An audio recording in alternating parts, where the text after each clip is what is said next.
تو یاد رکھیے قیامت تک ہونے والی ہر چیز لکھی ہوئی ہے. الم تعلم ان اللہ یعلم ما فی السماء والارض ان ذلک فی کتاب ان ذلک علی اللہ یسیر.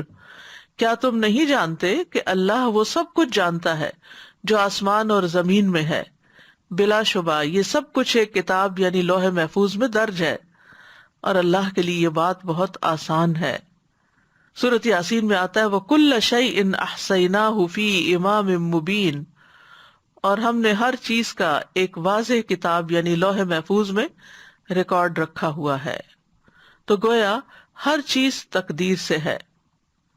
طاؤس کہتے ہیں میں نے رسول اللہ صلی اللہ علیہ وسلم کے متعدد صحابہ سے ملاقات کی، وہ کہتے تھے ہر چیز تقدیر سے وابستہ ہے. یعنی صرف انسانی کی تقدیر نہیں بلکہ ہر چیز کی جو بھی اس کائنات میں پائی جاتی ہے، اس کا آغاز کب ہوا، اس کی انتہا کب ہوگی، اس کا فائدہ، اس کا نقصان، سب کچھ لکھا ہوا ہے. کوئی چیز بھی تقدیر سے آگے نہیں بڑھ سکتی. یعنی اللہ نے جو فیصلہ کر دیا اس سے آگے کسی اور کا فیصلہ نہیں چلتا. نبی صلی اللہ علیہ وسلم نے فرمایا اگر تقدیر سے کوئی چیز سبقت کر سکتی تو وہ نظر تھی، لیکن وہ بھی اللہ کے اذن سے ہی ہوتی ہے. عمر، رزق، عمل سب کچھ تقدیر سے ہے. ابو درداء کہتے ہیں کہ میں نے رسول اللہ صلی اللہ علیہ وسلم کو فرماتے ہوئے سنا اللہ ہر بندے کی تخلیق میں 5 چیزیں لکھ چکا ہے، اس کی عمر، اس کا رزق، اس کا عمل، اور یہ کہ وہ شقی ہوگا یا سعید.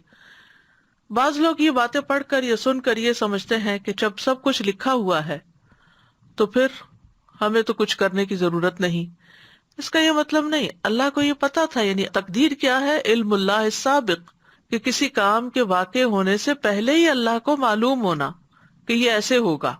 ہم بعض اوقات اپنے تجربات اور محدود معلومات کی روشنی میں پہلے سے پیشن گوئی کرنے لگتے ہیں کہ یہ چیز ایسے ہوگی.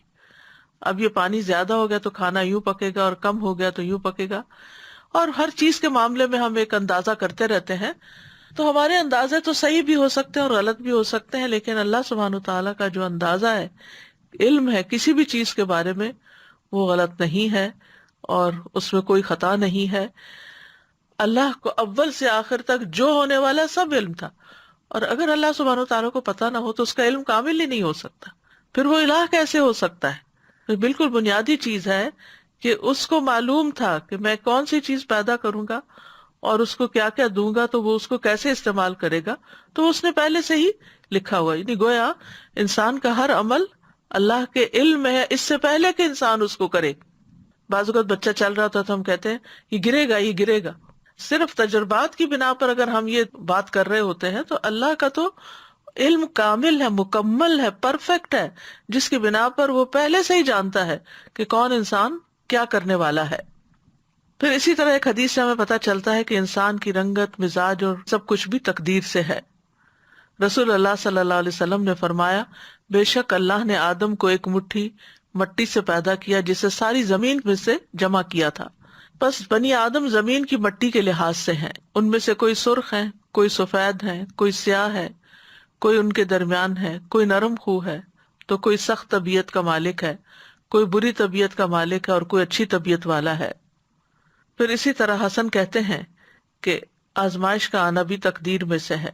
بے شک اللہ نے مخلوقات کو پیدا کیا تو ان کے ساتھ ان کی تقدیر کو پیدا کیا، ان کی عمروں کو تقدیر کے مطابق تقسیم کیا، ان کے رزقوں کو تقدیر کے مطابق تقسیم کیا، اور آزمائش اور صحت اور تندرستی کو بھی تقدیر کے مطابق تقسیم کیا. تو گویا بیماری بھی تقدیر کا حصہ ہے.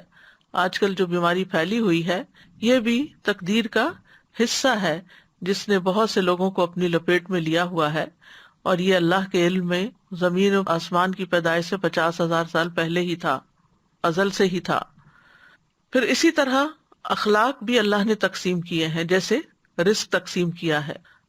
اسی طرح عقل مندی اور بے وقوفی بھی تقدیر میں سے ہے. کل شیء بقدر حتی العجز والکیس. رسول اللہ صلی اللہ علیہ وسلم نے فرمایا ہر چیز تقدیر سے وابستہ ہے، یہاں تک کہ فہم و فراست اور بے بسی بھی. پھر اسی طرح اولاد کا ملنا، موت کا وقت اور جگہ کا مقرر ہونا. پھر اسی طرح تقدیر میں جو لکھا ہے اس میں نہ اضافہ ہو سکتا ہے نہ کمی ہو سکتی ہے. لیکن اس کا یہ مطلب نہیں کہ انسان احتیاط نہ کرے اور پریکاشنز نہ لے، کیونکہ اللہ سبحانہ تعالیٰ نے انسان کو ارادہ اور اختیار بھی دیا ہے، اور یہ بھی تقدیر کا حصہ ہے کہ اس کو جیسے باقی رزق ملے ہیں تو یہ رزق بھی ملا ہے، اور پھر اللہ کو پہلے سے ہی پتا تھا کہ یہ اپنے ارادے اور اختیار کو کس طرح استعمال کرے گا۔